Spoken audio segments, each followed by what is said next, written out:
we're going to cover the great controversy. And then what I want you guys to think about when we talk about the great controversy, it's almost like I call it a great movie. But in that movie, it's an action movie, matter of fact. But in that movie, me and you have a part to play in that movie. And we're going to discover that today to understand what is our part in that great controversy, and then what we have to do right now to prepare ourselves for the great controversy that's going to take on this earth. We're going to go start with a word of prayer. And by the way, guys, it's a Bible study. It's very interactive, so we'll have to ask a lot of questions. We're going to ask you two guys to answer a lot of stuff. I'm not preaching today. We're going to do a Bible study. So if we're not preaching, but we're doing a Bible study, right? So before we start, let's have a word of prayer. Bow your head, close your eyes. Dear most gracious Heavenly Father, Lord, I want to thank you for being with us today, Lord. Lord, I thank you for allowing us to come here and hold this time of day of rest, Lord. As we're about to open your word, Lord, we ask you, please send your Holy Spirit to be with us, Lord. Speak through me as you have ever spoken before, Lord. Use me as a humble servant, Lord. Forgive us all our sins, Lord. Help us to have a soft and a humble heart to receive the message today, Lord. In your name we do pray. Amen.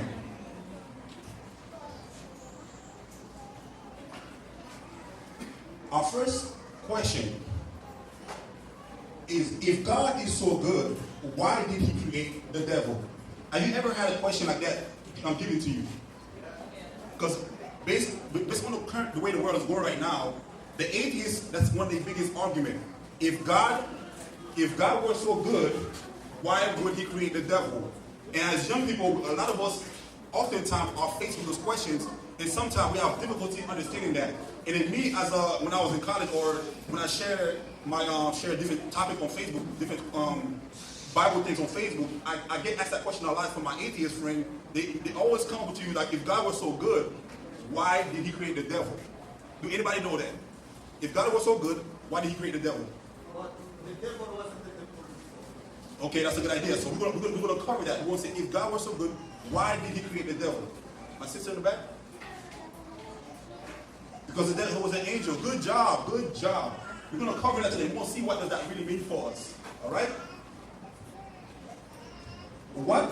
Before we talk about everything, right, we have to establish some principle, right?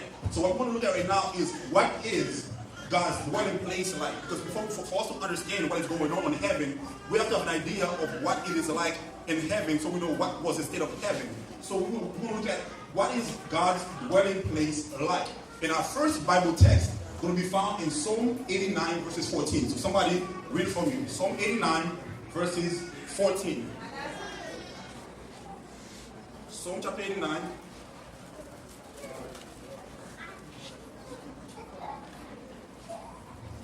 Verse 14. Preacher, please, you sing loud.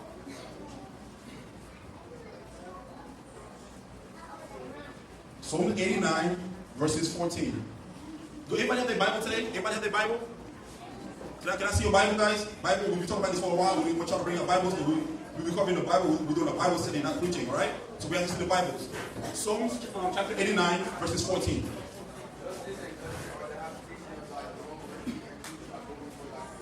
So the Bible says that justice and judgment are the habitation of God's throne. When you look at God's throne, at the foundation of God's throne lies mercy and justice, right? Justice and judgment lie at the foundation of God's throne. That's the first part. All right? The first thing we establish is that justice and judgment is the habitation of God's throne. Now let's go to the second verse, right? Let's go to Exodus chapter 33, verses 18 to 19. The first thing we saw is that justice and judgment is the habitation of the throne of God. So somebody else now, let's read Exodus chapter 33, verses 18 to 19. Moses said, "Please show me your glory." And he said, "I will make all my goodness pass before you, and will proclaim before your name. You, my name, the Lord, and I will be gracious. To whom I will be gracious, and I will show mercy. On whom I will show mercy." Okay, Moses here asking God for God to show him his glory, right? And God said, I will pass before you, and I will show you my name, right? Moses asked God to show him his glory, but God answered Moses and told Moses that he will now show Moses his name. And now we want to see, one thing we'll see right now is that the glory of God and the name of God are synonymous. So when you talk about the glory of God and the name of God, you're talking about the same thing. Now we're going to see further down on our next verse, which is found in Exodus 34, verses 5 and 7. Now God is going to show Moses his name. Or God's going to show Moses his glory. So now I want somebody to read for me Exodus chapter 34, verses 5 to 7. Exodus chapter 34. My young sister in the back. Exodus chapter 34, verses 5 to 7.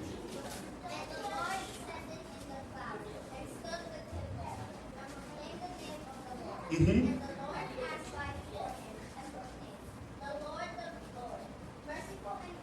Yes. Yes.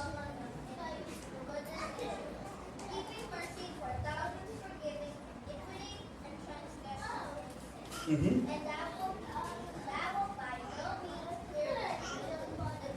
Mm-hmm.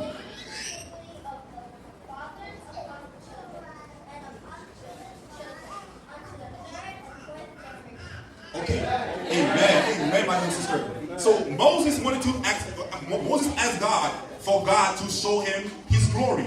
Now God answered Moses and said, I will now proclaim my name. And now God answered him and said that his name is what? Merciful, long-suffering, abundant in goodness and truth, keeping mercy for thousands. So it's like this, right? Let's say I ask you, show me your car, right? And then you come to me like, my Toyota, I have a Toyota. Are we talking about the same thing? Yeah. Are we talking about the same thing? Yeah. I ask you, okay, show me your car. And you say, I have a Toyota. Are we talking about the same thing? No. Yes, we are talking about the same thing because a Toyota is what? It's a car.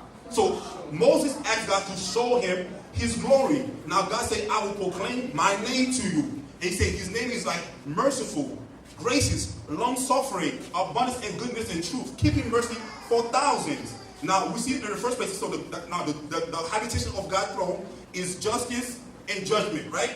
And now we see that the name of God or the glory of God is merciful, long-suffering, abundance in goodness and truth. So we can see right now in heaven was justice and judgment. It also was all those things that God proclaimed to Moses. That was the foundation of God's throne.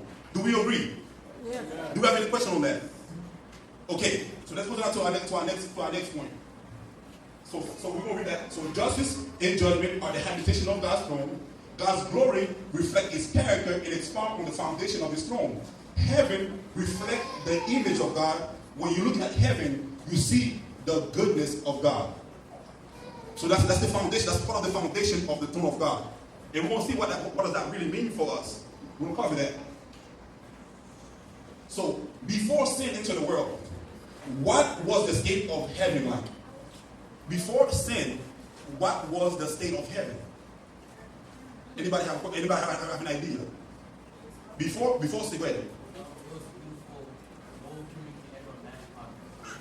He was beautiful and no human can ever imagine how beautiful he was. That's a good point. Anybody else? Okay. Let's go to Hebrew 4 verses 9 to 11. Hebrew 4 verses 9 to 11. We're going to look at what was the state of heaven prior to sin. What was heaven like prior to sin? And then that's very important to understand what was heaven like prior to sin, because that's going to lead us to our whole study. It's going to lead us to the whole study. So somebody want to read for me. Hebrew chapter 4 verses 9 to 11. Volunteer to read for me Hebrew chapter 4. Okay, my young sister in the back. Preacher's voice, loud as you can.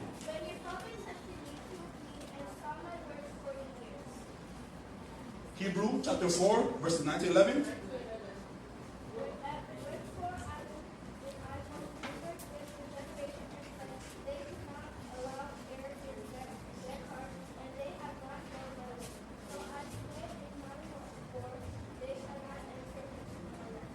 Okay, I'm going to read it for you louder, guys. It says, there remaineth therefore a rest to the people of God. For he that entered into his rest, he also hath ceased from his works, as God did from his. Let us labor therefore to enter into the rest, lest any man fall after the same example of unbelief. So now, God is, okay, so the children of Israel was coming out of captivity, right? So they were supposed to go to the promised land. The Bible described that promised land as a land of rest. Now God said, let us not follow pattern as the children of Israel that was not able to enter into his rest. Let us not do the same thing so we don't miss the rest that is to come. What rest do you guys think God is talking about? Heaven. Who said that? Who said heaven? Good job, my brother. Heaven. So we see that in heaven, heaven is a place of what? Rest. Of rest. Heaven is a place of rest. So in the foundation of God's throne lies justice and judgment. God's glory or his character is abundance in goodness and truth, keeping mercy for thousands, forgiving the iniquity of the fathers to the children, to the third and fourth generation. And we see that in heaven is a place of rest. Now let's go into that. Let's go down Judges chapter 3, verses 29 to 30. You have a question? You want to read? Judges chapter 3, verses 29 and 30. And they slew of both at that time about 10,000 men, all loosely, and all men of valor. And there escaped not a man. So the whole was Subdue. that they under the hand of Israel, and the land that had rest for 4 years. Okay, so what we see here is that there was war with the Moabites, right?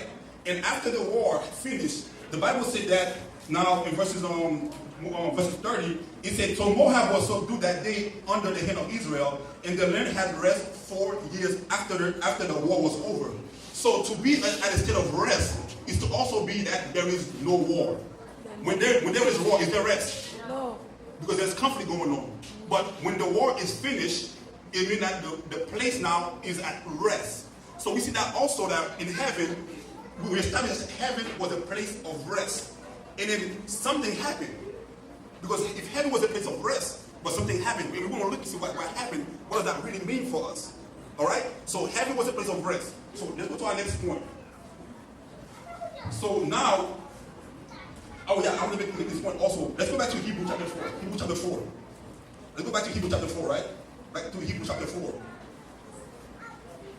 Hebrews chapter 4, and then we got verses 9 to 11. The word rest that is used right here in Hebrews chapter 4 is the Greek word sabbatismos.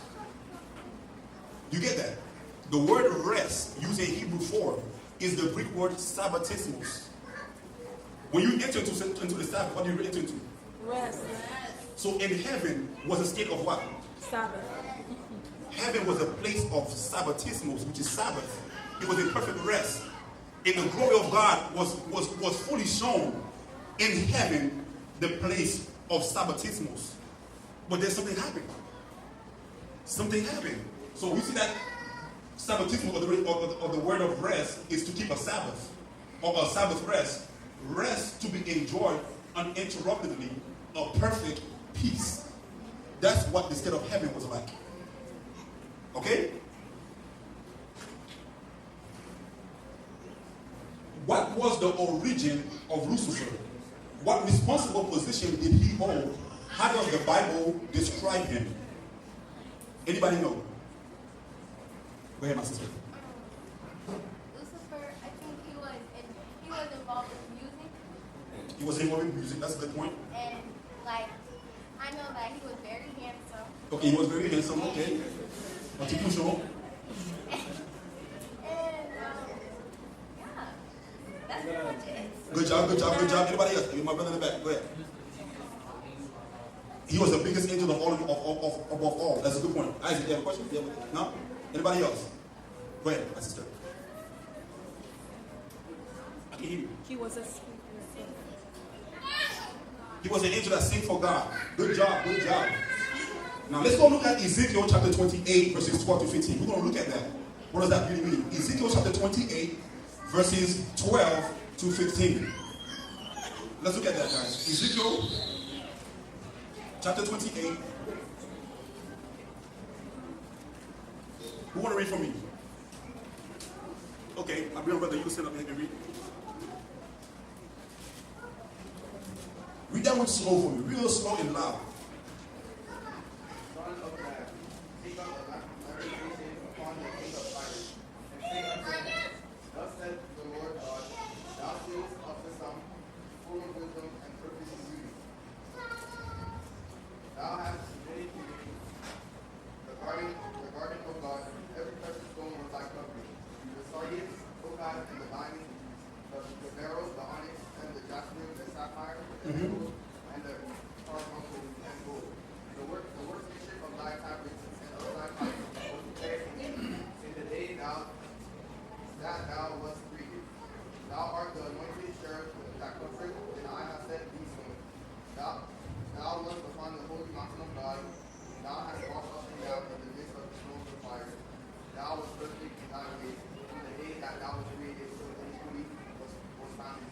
Okay, so the Bible, the most important thing I want to point out to you guys in this verse is really in verses 14.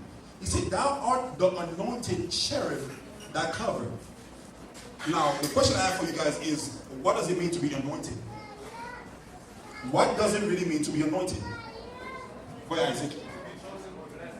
To be chosen and blessed by God. Good job, Isaac. Anybody else? What does it really mean to be anointed? Don't be scared. Come on. Yeah, you can say it. To be what? To be one with God. That's a good point. Anybody else? What does it mean to be anointed? To connect with God. Good job, my young sister. Okay. To be anointed is to be sanctified. Let's look at this verse. Let's look at this verse. Let's go to Leviticus 8, verses 12. I'm going to show you guys. To be anointed is meant to be sanctified. Leviticus chapter 8, verses 12 show us that to be anointed is to be sanctified. And that have a big purpose to understand what was Lucifer like prior to his fall. Leviticus chapter 8, verses 12. Somebody want to read that for me? Leviticus chapter 8, verses 12. What does it mean to be anointed? Go ahead, brother. And he poured of the anointing oil upon Aaron's head. Okay, so the verse said, "And he poured the anointing oil upon Aaron's head and anointed him to sanctify him." So to be anointed is to be sanctified. What other word do you think associated with sanctified? Holy. To be what? A sanctuary. So Lucifer, because you remember, the presence of God was dwelling where? Inside of Lucifer. The same way for us, God told us that He going to make, we have to be a vessel, so the Holy Spirit will dwell where? Inside of us. So in heaven, a place of rest, a place of perfect peace, Lucifer was an anointed cherub. He was a sanctified cherub. So he was a sanctuary. And guess what? Whose glory do you think he was reflecting? The glory of God. That's what Lucifer was. He was reflecting the glory of God. And one thing I want you guys to know also, the word Lucifer is not a bad word. Lucifer is not an evil word. It's a good word. And I'm going to show you guys that why Lucifer is a good word. But let's look at this, for example. Let's read this. So, So Lucifer was created by God, as were all other angels. Lucifer was a covering cherub or an angel. One great angel stood on the left side of God's throne and another on the right side. Lucifer was one of the most highly exalted angel leaders. Lucifer's beauty was flawless and breathtaking, like my young sister said right now. His wisdom was perfect. His brightness was awe-inspiring. Seemed to indicate that his voice was specially prepared to make him an outstanding musician. Some think he led the angelic choir. That's what Lucifer was. A perfect, because everything God created, he created what? Perfect. Perfect. But something happened. Something happened. So what happened in Lucifer's life that led him to sin? What blasphemous sin did he commit? What the my sister, brother? He wanted to be higher than God. Great answer, my sister. Great answer. Anybody else? What? Jealousy. Good job. Isaac. Huh? Ambitious. Yes, my young sister. Ooh, good job. He wanted his throne to be higher than God. Go ahead, my young brother. Yeah. Basically, he had way too much pride, so he wanted to be higher. He had pride. He wanted to what? He had way too much pride, and that's why he wanted to be higher. He had too much pride. He wanted to be higher. That is true. Let's look at our first text. Ezekiel 28 verses 17. Ezekiel 28 verses 17.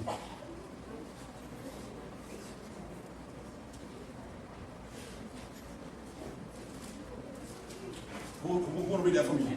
Ezekiel 28 verses 17. Go ahead, my young brother. Your heart became proud on account of your beauty, and you corrupted your wisdom because of your splendor. So I threw you to earth, and I made a spectacle of you before kings. So he was perfect in what? He was perfect in his brightness, right? He said thy heart was lifted up because of thy beauty, that has corrupted thy wisdom by the reason of thy brightness. Now, what does the word Lucifer really mean? Do anybody know what does the word Lucifer mean? Light. The word Lucifer is light bearer. And in whose light do you think he was bearing? Because he was the closest angel to God. He was a covering cherub. So to be a covering, like he was protecting something. What do you guys think he was protecting? The throne of God or the law of God. That's what he was covering. And then and God's brightness was reflected upon him, and he was supposed to show everybody, all the angelic hosts, the glory of God. That's what Lucifer's position was. But we want to see something happen. Now let's go to Isaiah 14, verses 12 to 14. Isaiah 14, that's going to explain it perfectly for us. Isaiah 14, verses 12 to 14. My young brother.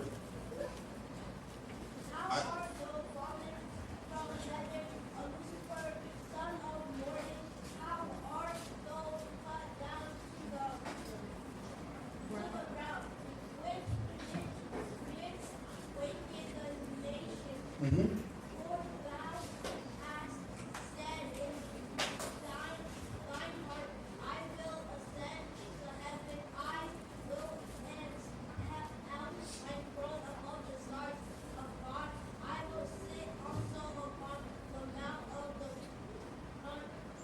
Congregation.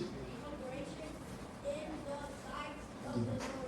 I will stand upon the heights of the clouds. I will be like the Most High. So Lucifer, good job, my little brother, good job. So Lucifer wanted to be like who? Lucifer wanted to be like the Most High. Now, the Bible says Lucifer was the son of the morning. When it's morning, is it dark or is it light?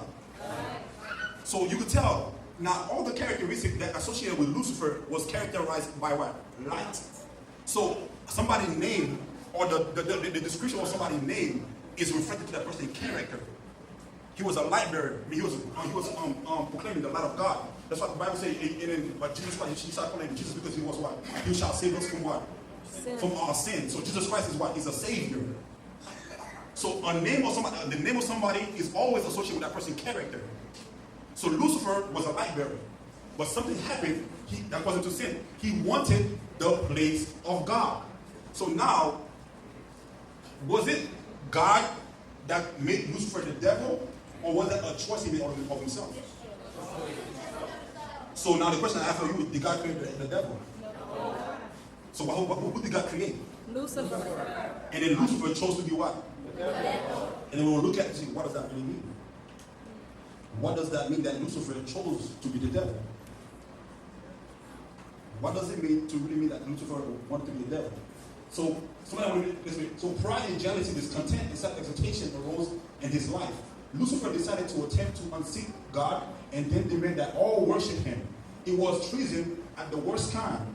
Everybody worshipped somebody or something: power, prestige, food, pleasure, possession, one's own opinion.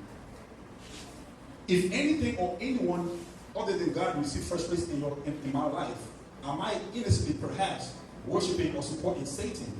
Does God have a first place in my life, or am I unconsciously elevating Satan? That's a question for us to think about. That's a question for us to think about.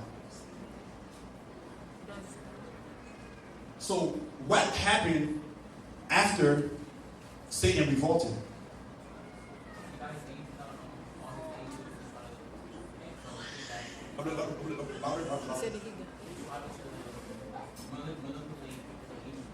He was trying to manipulate who? The angel. He was trying to manipulate the angels. What happened after Satan revolted? Anybody else?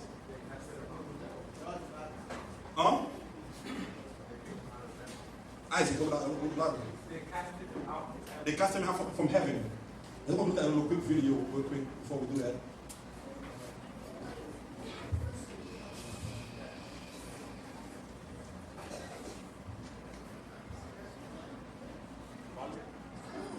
The entire heavenly throne. The Bible tells us that his name was Lucifer, which means light bearer. Lucifer was God's most splendid created being. He was captivatingly handsome and endowed with astonishing powers of leadership and organization. Among the angels, he was greatly admired, respected, and loved as a friend. Yet, God foresaw the misery Lucifer was about to introduce into the kingdom of light. As Lucifer began to ponder his own beauty and power, his heart gradually started to change. He allowed his focus to turn away from God, and he directed his love upon himself. Lucifer gradually began to covet the power of God, but not his character. As he thought about his own extraordinary abilities and beauty, the cancerous tentacles of pride and self-exaltation gripped his mind. This resentment and jealousy ultimately drove him to violate God's holy law and rebel against his government. Lucifer knew if he was to ever share the power and status of God, he would need support. So he went to work. He began to deviously circulate among the other angels, planting seeds of doubt and discontent regarding God's leadership. At the same time, he would subtly highlight his own virtues. He insinuated that God was abusing his divine power, and his law was restricting the true freedom and happiness of his creatures.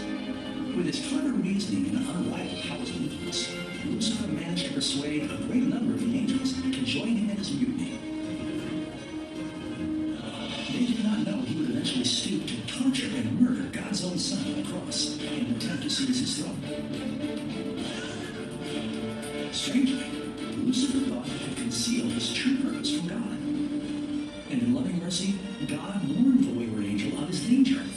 But in the end, pride and self-love would not permit Lucifer to repent.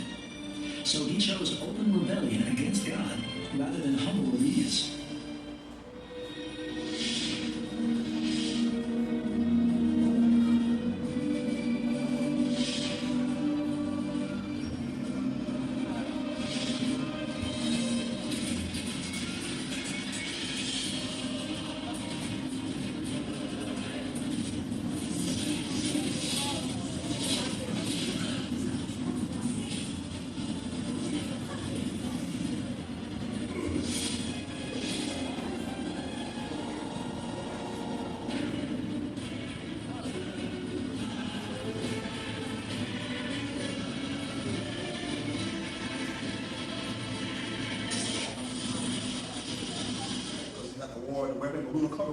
What I really mean, right? So that's what happened in heaven. Lucifer rebelled against God, and there was something. So we're going to get Revelation 12, verses 7 to 9. He's going to explain to us what we just watched. Revelation chapter 12, verses 7 and 9. Revelation 12, verses 7 and 9. Anybody want to read that for us? Okay, brother. Now, preacher's voice. Then war broke out in heaven. Michael and his angels fought against the dragon, and the dragon and his angels fought back. But he was not strong enough, and they lost their place in heaven. The great dragon was hurled down, that ancient serpent called the devil, or Satan, who leads the whole world astray. He was hurled to the earth, and his angels with him. Mm-hmm. So the Bible tells us that there was war in heaven. Michael and his angel fought versus the devil, the dragon, and his host, right? So let me ask you a question now. Who is Michael? Do you guys know who Michael is?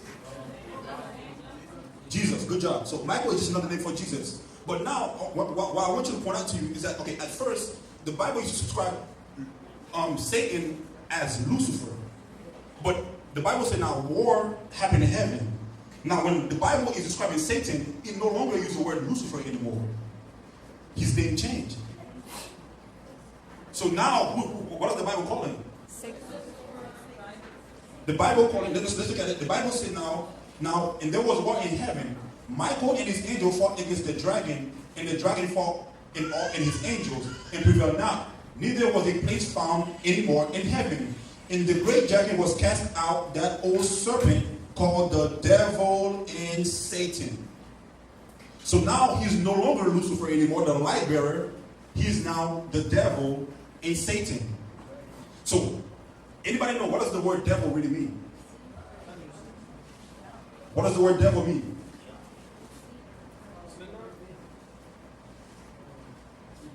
Evil, yes, that's good. Evil. Deceiver, who said that? Good job. And what does the word Satan mean? Opposite. Huh? The Okay. opposite.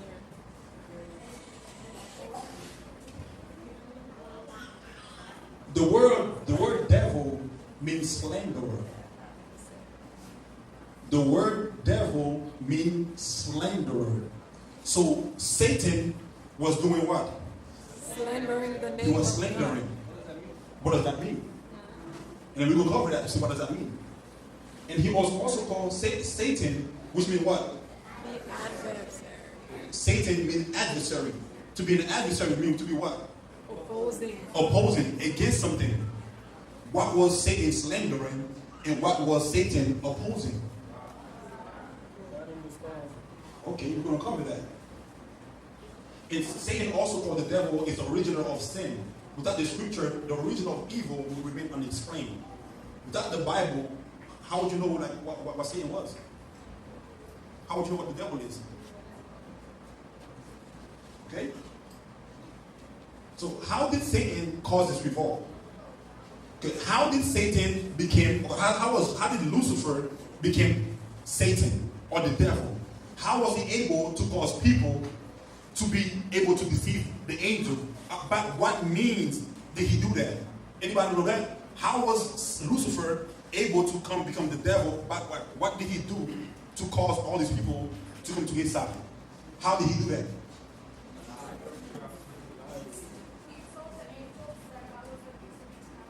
So you see, good job. He told the angel that God was abusing his what?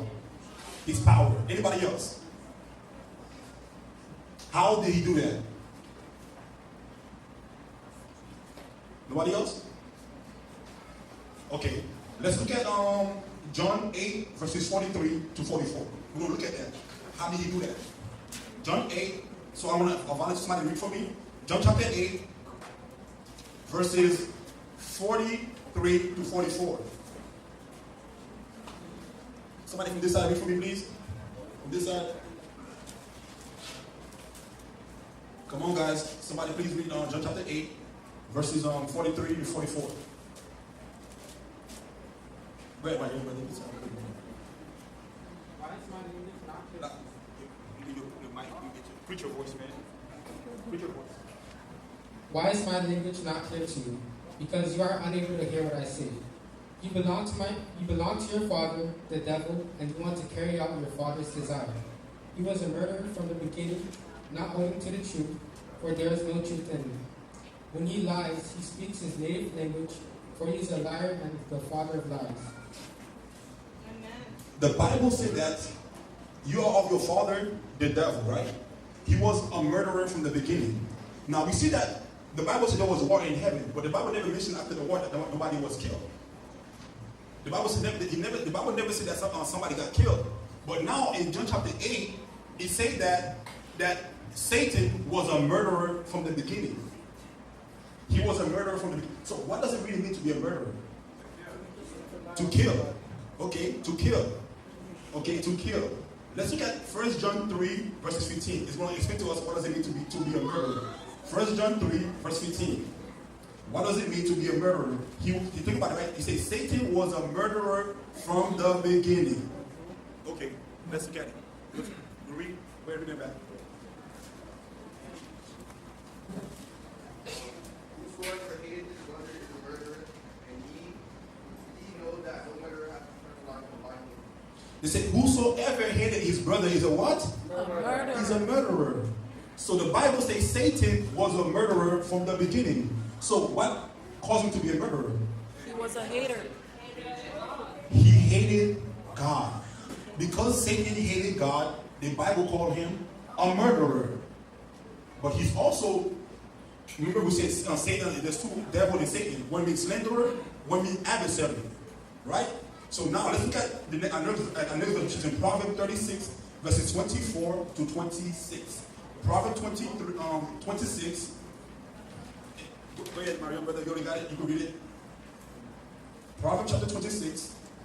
He that hath handed this and with his lips and made of his sight within him, then when he speaks and spare, believe him not, for there are seven abominations in his heart. Okay. Stop right there for a second. The Bible said, he hate somebody, how do you push that hatred? With your mouth. With what? With your mouth, with your With your lips. mouth and what? With your words. He that hated dissemble with his lips.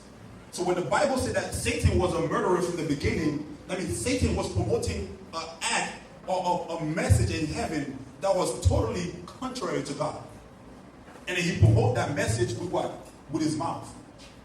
He went around telling the devil that, telling all type of lies about God. That God he's not really true according to his character, and God is not who he say he is. So he was spreading lies. Now let me ask you a question. The Bible said that when a place is at rest, it is what? Is no war. There's peace. But now, after Satan rebelled, something happened. The Bible said there was war where?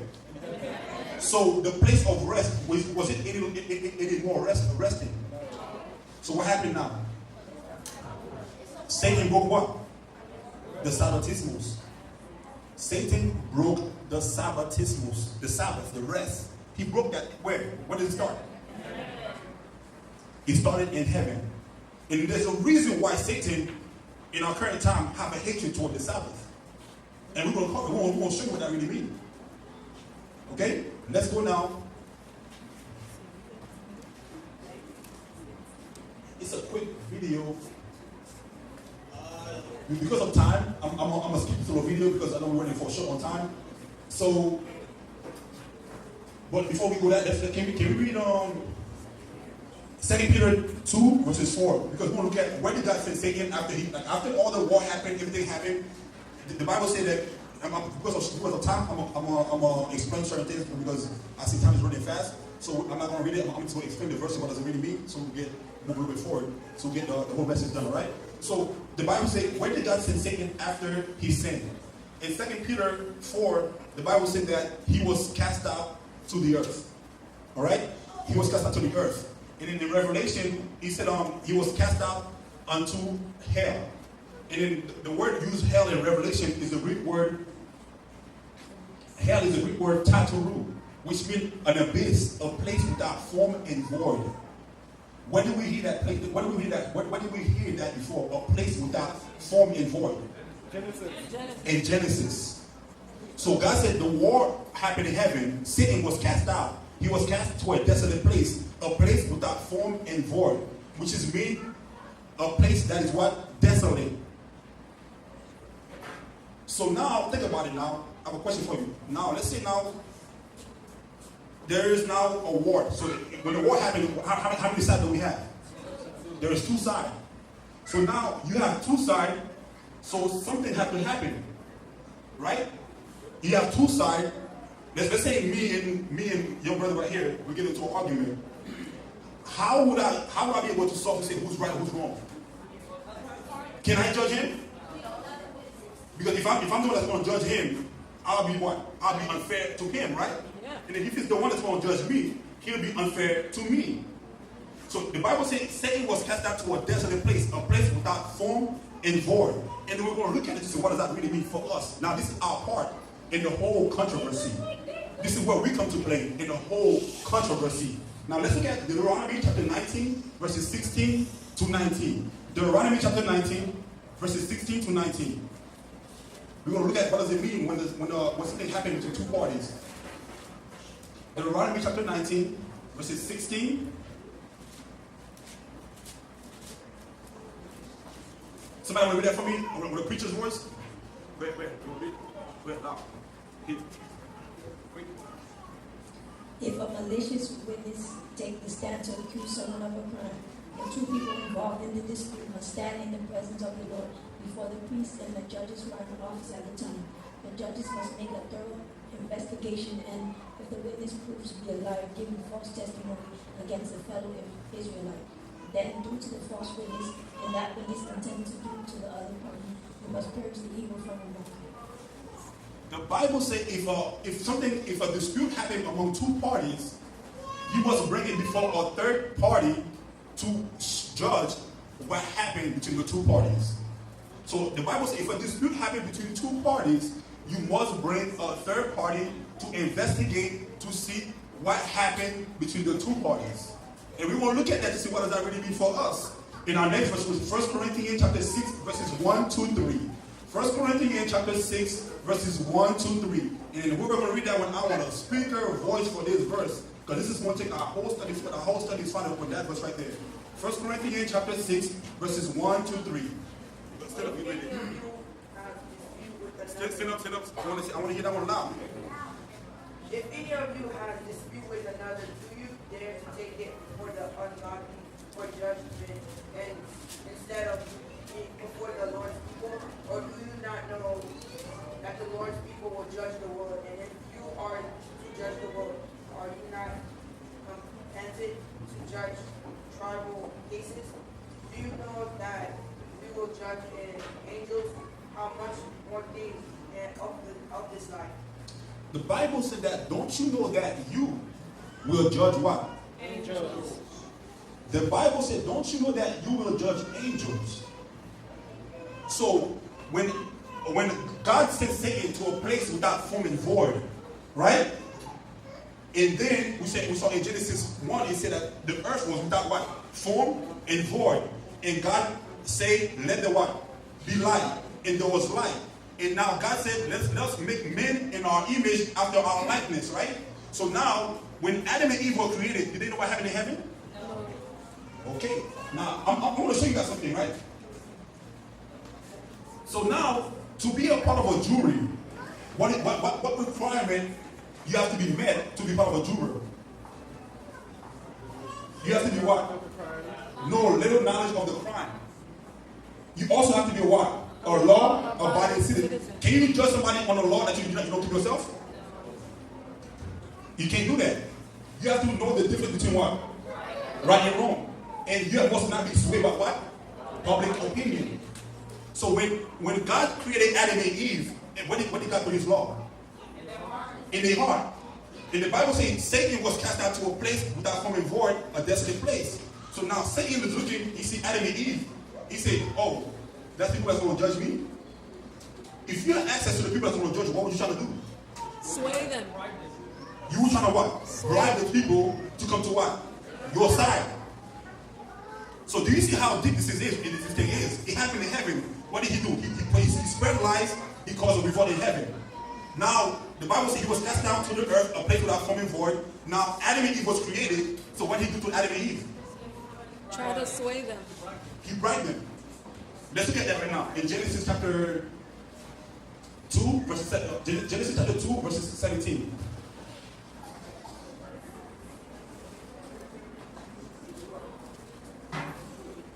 No, let's look at Genesis 3. Genesis 3, verses 1 to 5. Genesis chapter 3, verses 1 to 5.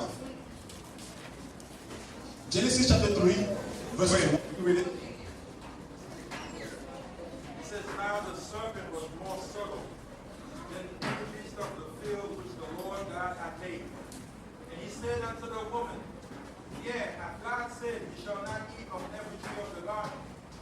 And the woman said unto the serpent, we may eat of the fruit of the trees of the garden, but of the fruit of the tree which is in the midst of the garden, God hath said, ye shall not eat of it, neither shall you touch it, lest ye die.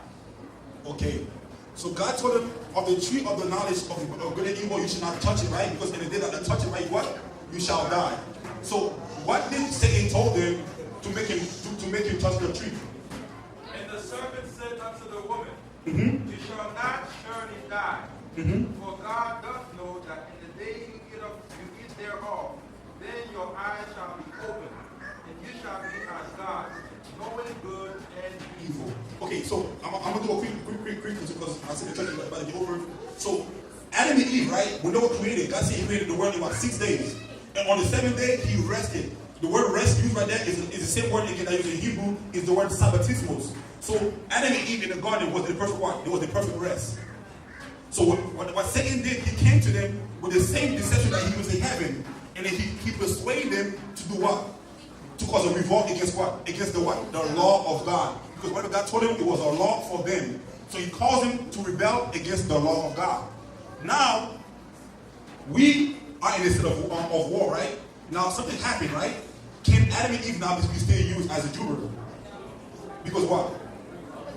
Because they sinned. Because they sinned. Now, we now is living in this on the current on our current world. God is saying that He want to use me and you to be what? To be jurors, to judge what? To judge angels, to judge good and evil. Now, if I'm still committing crimes or still committing sin, can I be used for the juror of God? So the decision right now that we have to make as young people, or as people that's chosen by God for a specific purpose, is to do what? To be a law-abiding citizen, to obey what?